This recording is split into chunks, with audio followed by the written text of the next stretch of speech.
Hello, I hope you all are doing great. This is the continuation of previous video as we were talking about pediatrics. So there are a few important topics that are left. Let's start with neurology. Okay, so neurology has a few very important topics like meningitis and encephalitis.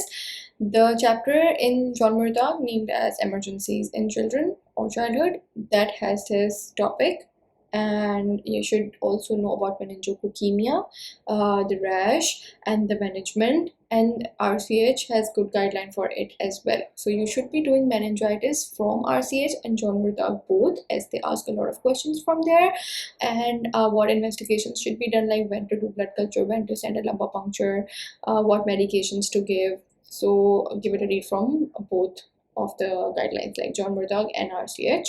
Other than that, febrile convulsions is important topic for neurology. They do ask questions from there, and RCH has a good guideline for it. For afebrile seizures, there is an RCH guideline as well. For afebrile seizures, they have a status epilepticus cover in that guideline. In RCH, and they tell you when to give which medication and when to start second line and third line medications as well. Another important topic will be cerebral palsy.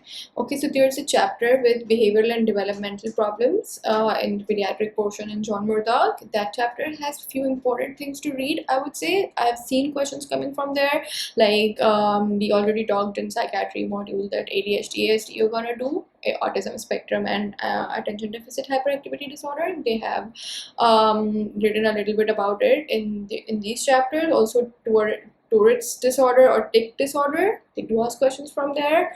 Also some behavioral issues with the kids like stuttering, stammering, dyslexia, oppositional defiant disorder, banging. All of these you should have a little bit idea about them because I have seen questions coming from there. So yeah, this chapter, give it a superficial read only to the important topics. Okay, there is an other chapter in John Murdoch with for infectious disease that has all the infections of childhood, and I would say that whole chapter is important. You should be specially focusing on the school exclusion criteria. Okay, that's most favorite question of AMC, and at least one question in each exam comes from there. That's how important it is. You should know how many days a child should be excluded for each disease. Okay, there's a chart in John Murdoch for that. You can read that, or you can read it from guideline as well. I'll try to find some guideline for it, and you can have an idea from both of these sites because it's important. You should have an idea, a good idea about what are the specific days for each disease. Okay, they will ask for impetigo, they will ask for chickenpox, they'll ask for measles. For every disease, each disease, they can ask school exclusion criteria. Okay, that's not it. Okay, this chapter has good detail for every disease presentation, and you should have an idea about it. Okay, questions can come from it. It is a little overwhelming chapter, but do not skip it. Okay. Another chapter in John Murdoch called Specific Problems in Childhood. That chapter has few important concepts: tall stature, short stature, delayed puberty, precocious puberty, premature adrenarche, premature thelarche, or pubertal gynecomastia, growing pains. I think these will be enough. Just have a good idea, good read of it from that chapter. You will know how questions can come from these, and you will have a concept about it. RCH has guidelines for few of them. I'll try to find them and link them down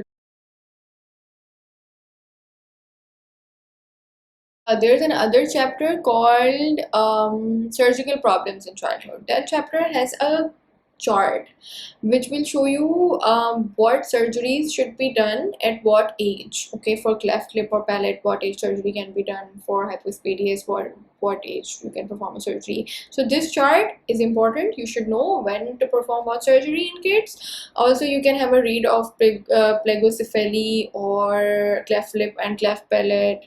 I think, yeah, that I think from that chapter only the chart will be enough. A few other important topics for pediatrics are developmental milestones. Okay, they do ask questions from there every time. Okay, this is again a very important topic.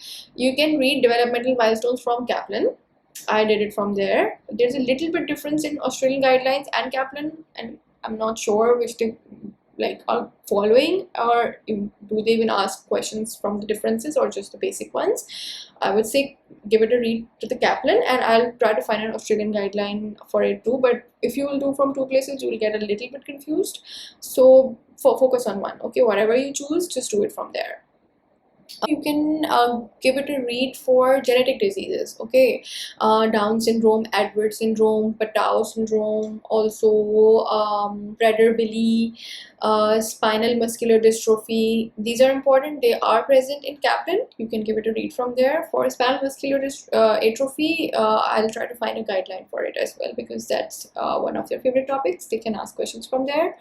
So you should really know how it presents. Also, Friedreich's ataxia, they ask questions from there too. Friedreich's ataxia, read it from anywhere. I'll try to find a link.